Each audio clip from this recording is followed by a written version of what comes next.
proactiva en los medios, en sus análisis. Entonces, nos importa mucho conocer, Flavia, tus reflexiones de este momento, en un momento donde también se está cuestionando la paridad de género en política, la paridad de salida es un tema atacado en este momento, en esta nueva etapa de la Constitución y con estos personajes que aparecen, con un fundamentalismo religioso también. Entonces hay aquí muchos elementos que quisiéramos conversar con Flavia y luego con Camila. Flavia, por favor, el micrófono es tuyo. Gracias. Bueno, yo me siento un poco intimidada con tanta gente tan sesuda y tan inteligente, porque además comparto muchos de los criterios que ya han señalado. Naturalmente tengo algunas diferencias con algunos de los análisis, pero creo que en general comparto la mayor preocupación de todas y es el tema que hacemos.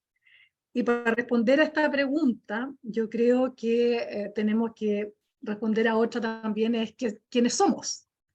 ¿Quiénes somos los progresistas? ¿Quién es la izquierda? ¿Qué da izquierda? ¿Cuál es la forma de ser izquierda? ¿Cuál es la forma de vivir la izquierda? Hay una identidad, un colectivo, un margen que permita generar una unidad, digamos, de análisis, de criterio. Podemos compartir una batería conceptual. ¿Quiénes somos los progresistas y a qué nos estamos oponiendo? Yo efectivamente fui muy crítica de todo el proceso de la negociación de las 12 bases, porque además advertimos que el momento constituyente había pasado, efectivamente lo sentíamos así.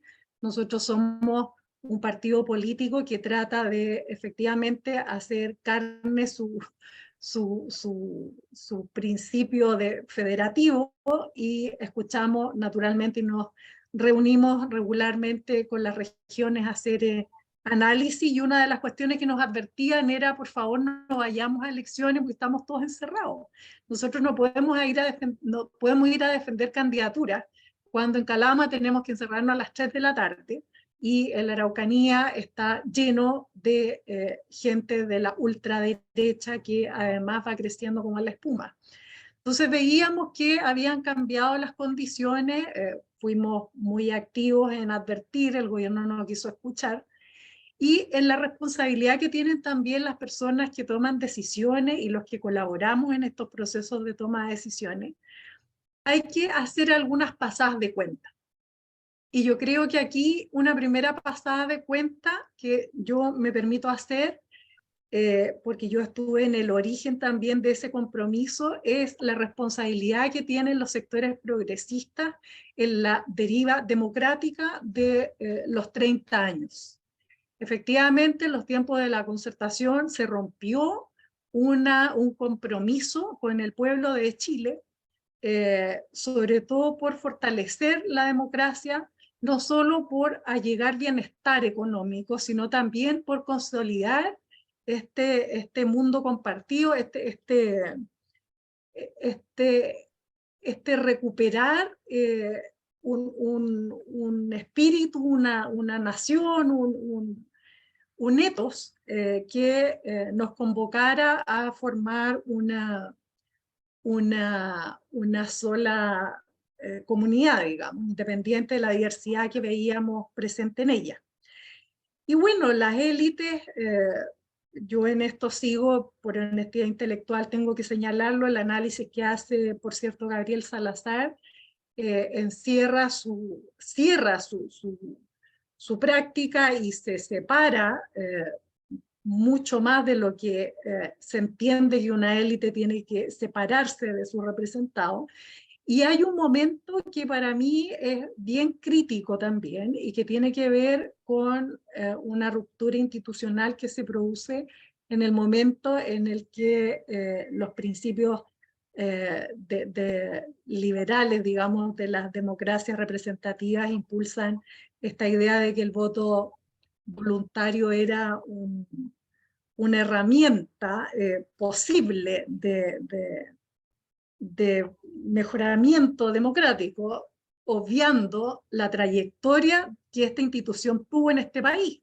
El voto obligatorio fue una conquista de la centroizquierda y tenía un sentido ideológico profundo, que era evitar que esta institución se convirtiera en lo que terminó siendo una especie de voto censitario, donde solo los que tienen algo que defender participen de esta vía colectiva.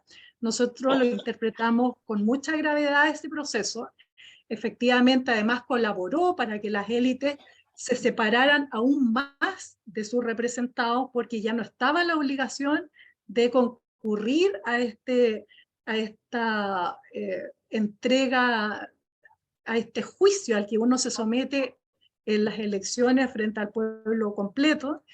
Y además esto permitió que nosotros fuéramos perdiendo paulatinamente espacios, no solo porque los partidos se vaciaron de contenido, porque yo en eso no estoy tan de acuerdo con Jorge en su planteamiento. Yo creo que el sistema de partido está colapsando, pero para nosotros, la centroizquierda, digamos, o los progresistas, porque los partidos que han surgido con una fuerza inusitada son y rápidamente partidos muy poblados, que tienen muchos militantes y que se han activado rápidamente. Entonces lo que perdimos nosotros lo ganaron otros, y en ese sentido sentimos que hubo un desplazamiento del electorado. Yo puse mucha atención en un estudio que hizo Alberto Mayol y que entregó antes de la elección, donde mostraba con evidencia, su metodología, digamos, está muy corregida, por lo tanto es muy confiable, donde mostraba que los que votan por los republicanos, el 40% del universo que vota republicano es gente que perdió el progresismo. Es decir, la gente que votaba por el progresismo empezó a votar por los republicanos. Esta es una cuestión que es un fenómeno. Todos los que han ido a elecciones saben que cuando un elector deja de votar por uno, no vuelve a votar por uno. Entonces, no es tan fácil hablar de un análisis desde el punto de vista pendular, porque eso supondría que uno se podría quedar tranquilo a esperar la vuelta al péndulo y que le va a llegar y que no hay demasiado que hacer. A mí me preocupa mucho porque yo creo que el progresismo tradicional chileno ha ido perdiendo espacio, ha ido desplazándose el electorado, y este electorado de derecha nos ha recibido una parte que hemos perdido también a través de los amarillos, de los demócratas, que se han armado como partido también rápidamente, y la derecha más democrática. Vamos a obviar en este momento la responsabilidad que tienen en todo el tema de los derechos humanos. Nos vamos a hacer los lesos con voy a abrir ese paréntesis, porque ahí todavía no está cerrado esa cuenta, pero comparados con otro, digamos, esta derecha que tiene al menos una capacidad de diálogo, también perdió electorado que se fue radicalizando, pero fueron recibiendo lo que íbamos perdiendo nosotros. Y ahí la pregunta es, ¿y quiénes somos nosotros? Y por eso quiero provocar un poco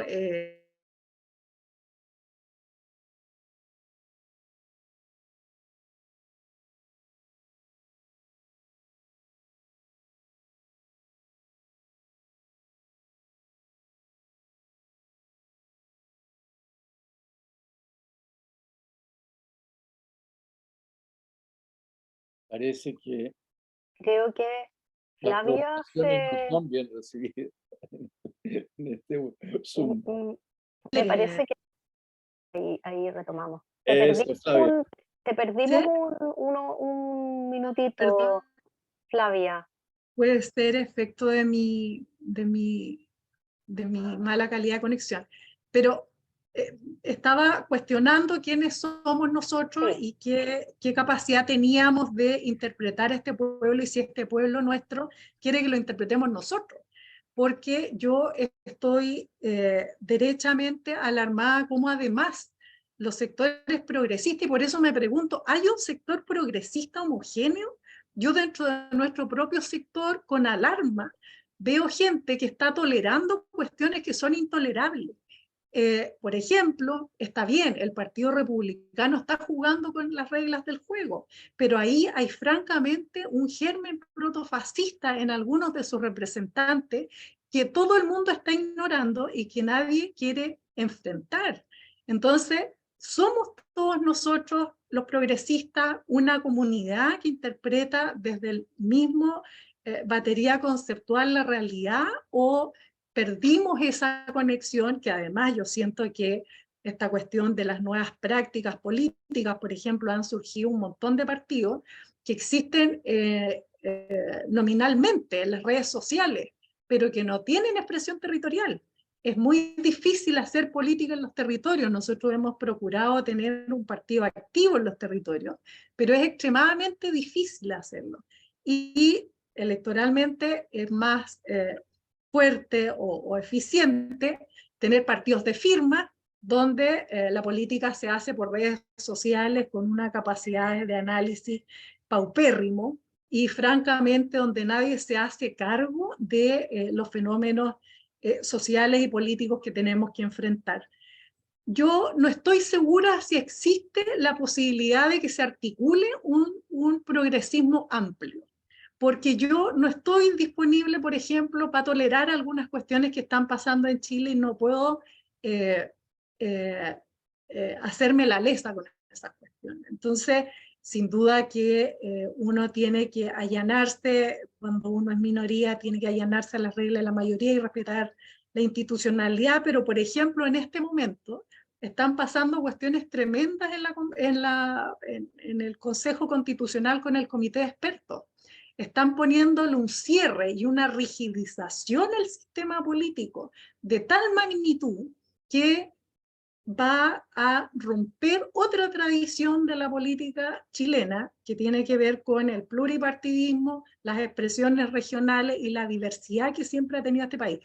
Chile ya fue binominal. El sistema estalló porque el binominal no daba cuenta de la diversidad que tiene que resistir nuestro sistema y que siempre se ha ido armonizando de alguna u otra forma, con algunas más crisis un poco más profundas que otras, pero que se ha mantenido en una línea histórica, digamos. Ahora se pretende artificialmente a través de un comité de expertos que además no eligió nadie, que era una de las críticas más severas que nosotros teníamos de esta elección, a la cual tuvimos que concurrir, por cierto, porque no podíamos tampoco hacernos los lesos con que somos un partido oficialista, pero ahora se están tratando de colocar barreras de entrada que solo benefician a la derecha. Esta cuestión de que van a sobrevivir los partidos que tengan más del 4% de representación, y los que no tienen el 4% no van a tener la posibilidad de tener representantes en el Congreso Nacional, es una locura, porque va a bloquear, van a quedar vivos las grandes fuerzas que en este momento no son precisamente las más progresistas. Piensen ustedes en la última elección, el Partido Socialista sacó el 6% de los votos en una negociación evidentemente favorecida para este partido, que es el más grande en este rato del gobierno. Entonces, estamos echando las bases para que se genere una crisis institucional de tal magnitud que ponga en cuestión no solo, digamos, el proceso, que yo creo que ya está bastante cuestionado, y ahí todos estamos mirando a Camila Miranda y las responsabilidades que tienen los nuevos consejeros. No hubiera ahí gustado que ella hubiera tenido un apoyo popular tremendo, porque su discurso naturalmente es muy convocante, y tal vez en estas generaciones donde está la posibilidad de generar un nuevo etos, pero sin duda que hay un cuestionamiento a cómo se están haciendo las cosas, y ese cuestionamiento uno no lo puede obviar. nosotros creemos que este criterio de bloquear las expresiones territoriales, la diversidad política, es un error institucional más grave que el del voto voluntario.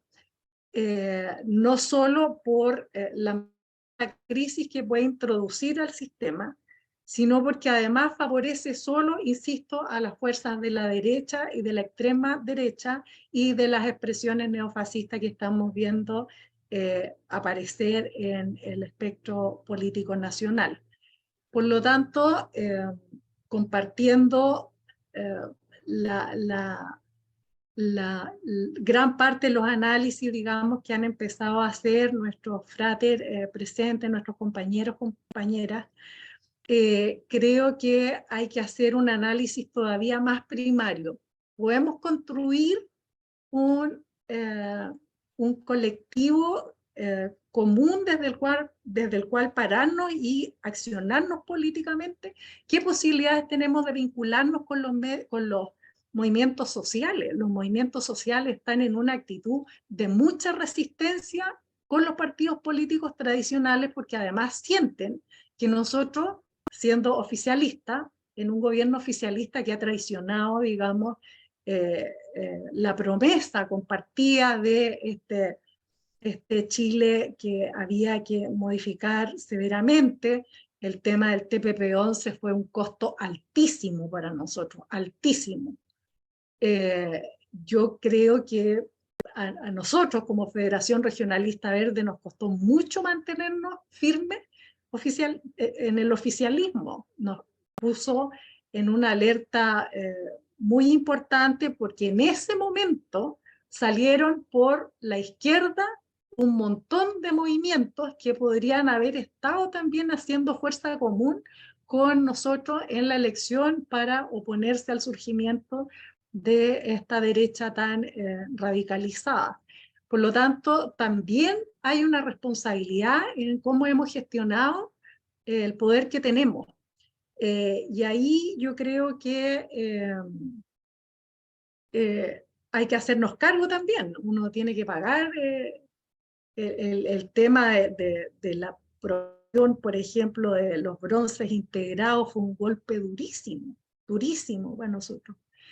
El tema de que, por ejemplo, en la comisión, el comité de expertos, el agua no esté garantizado como un derecho humano, más bien que se reconozcan, por ejemplo, los derechos privados del agua o sobre el agua, la propiedad, es una cuestión tremenda. Si hasta Pinochet se reconoció o se mantuvo cierto poder para poder recoger los derechos de agua en situaciones de catástrofe o crisis. Y nosotros vamos a quedar en el peor de los mundos si las cuestiones siguen avanzando como están avanzando. Entonces, ¿quiénes somos? ¿Cuál es la responsabilidad que tenemos también con el texto que se va a aprobar? ¿Estamos en condiciones nosotros de ser garantes o de llamar sin cuestionar a votar por el próximo texto constitucional? Son preguntas que yo dejo abiertas, porque a mí, por ejemplo, en el tema de medio ambiente me complica tremendamente. Nosotros no podemos... Miren, yo les voy a contar una anécdota. Cuando estaba la posibilidad de que se reconociera la crisis climática como una condición ordenadora de todas las normas que había que dictar para la nueva constitución, yo había conversado con RN, con la UDI, había conversado con Evópolis, y no fueron ellos los que se opusieron, fueron gente de nuestro propio sector. Entonces, cuando tú te enfrentas con ese tipo de cosas, cuando este aparente progresismo no quiere ver un contexto, una realidad, el mundo que está siendo analizado con una batería conceptual del siglo XX y que no le da espacio a los fenómenos políticos actuales, yo digo, ¿quiénes somos? ¿Estamos nosotros en condiciones de representar al pueblo de Chile, que además tiene un anhelo, no solo de bienestar, digamos, y hay otros que se lo están ofreciendo, pero si Bukele es la persona que están admirando en los sectores populares, ¿en qué momento nosotros perdimos ese vínculo? cuál es la relación y también la responsabilidad que tienen los movimientos sociales al ser también muy críticos de los partidos políticos que supuestamente, con los que comparten supuestamente principios fundamentales, morales, éticos.